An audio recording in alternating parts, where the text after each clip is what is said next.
At exactly 3:03 we heard the whistling. Da-da-da-da-da-dum. Da-da-da-da-da-dum. It came and it went just like our neighbors said. The whistling returns each night and we never look and we enjoy our million little blessings every day. Nola breathes on her own and she's grown into a strong, clever girl. My dad even joined the welcoming committee. We don't get new neighbors often, why would anyone want to leave? But when a new family moves in, my dad and the committee bring them macaroni casserole, a gift basket, and the manila folder. I can always tell by the look on my dad's face when he comes back if the family took the committee seriously or if we'd be getting new neighbors again very soon. Not long ago a family moved in directly next to us. The previous owner, Ms. Maddie, passed away at age 105. She'd lived a good, long life. Our new neighbors seemed like they'd fit in just fine. They believed the welcoming committee, took my dad's advice about the locking shutters since they had a young child of their own. Whatever newspaper clippings were in that manila envelope, whatever evidence, my dad never let us see.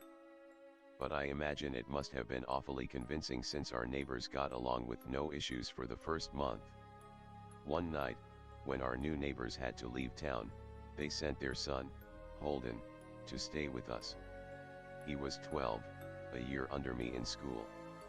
I didn't know him well before that night, but as soon as his parents dropped him off after dinner I could tell it was going to be a bad time. Do you know who is always out there whistling every night? Holden asked the moment the adults left the room. The three of us were sitting in the den, some Disney movie playing idly on the television. My sister and I exchanged a glance. We don't talk about that, I said. I think it's that weirdo that lives in the big yellow house on the corner, Holden said. Mr. Tolles, my sister asked.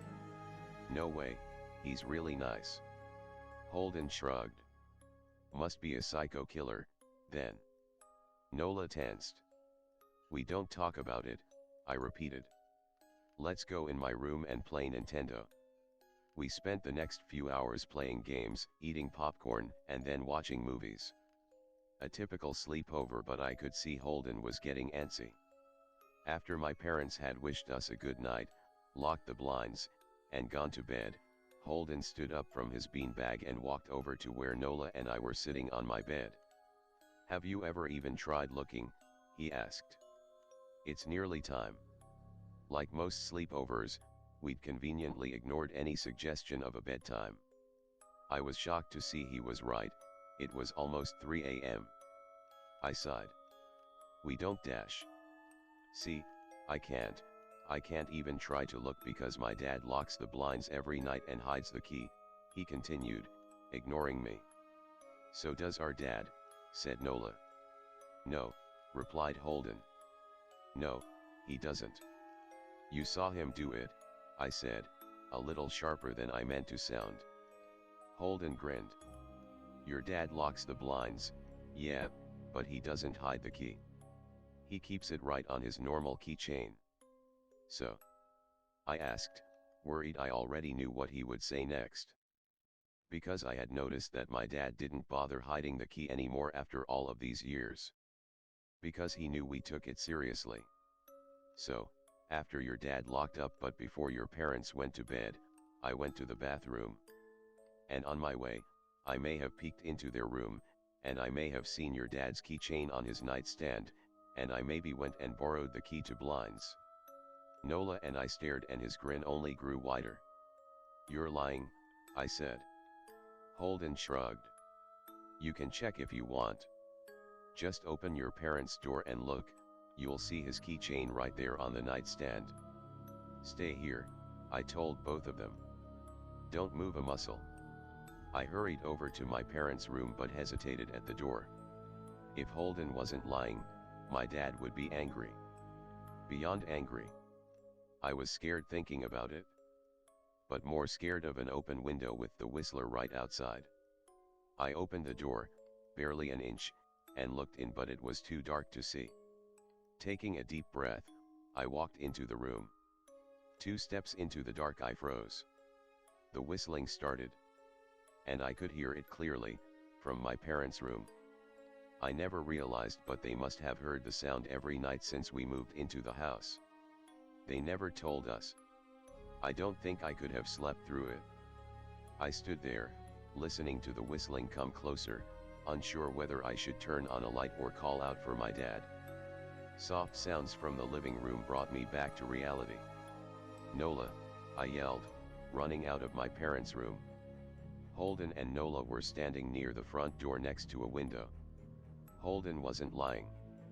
I could see him fumbling with the lock on one of the blinds. I heard a click. He did have the key. Holden let out a quick laugh. Nola stood next to him, hunched up, afraid but maybe curious. The whistling was right outside our house now. "I think I made a sound," called out. "I can't remember." Time felt frozen, clock hands nailed to the face. But I found myself moving. I'm not fast, I've never been athletic. Somehow, though, I covered the space between myself and Nola in a moment. My eyes were locked on her, but I heard Holden pull the blind all the way down so it could release. I heard the snap of it start to raise, and I heard the whistling just on the other side of the window.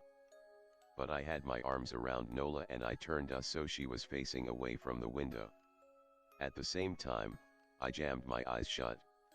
The blind whipped open. The whistling stopped. I felt Nola shaking in my arms. "Don't look, okay?" I told her. "Don't turn around." We were positioned so that she was facing back towards the hallway and I was facing the window. My eyes were still closed. I felt her nod into my shoulder. I reached out with the arm not holding Nola and tried to touch Holden.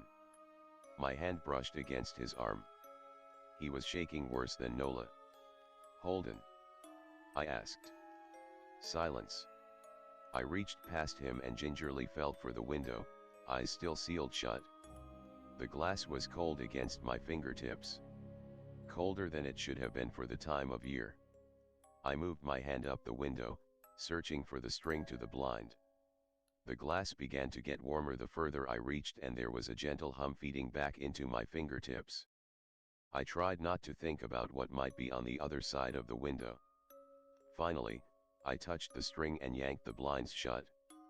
I opened my eyes. In the dim light leaking out from the kitchen, I could make out Holden, pale and small, staring at the now closed window.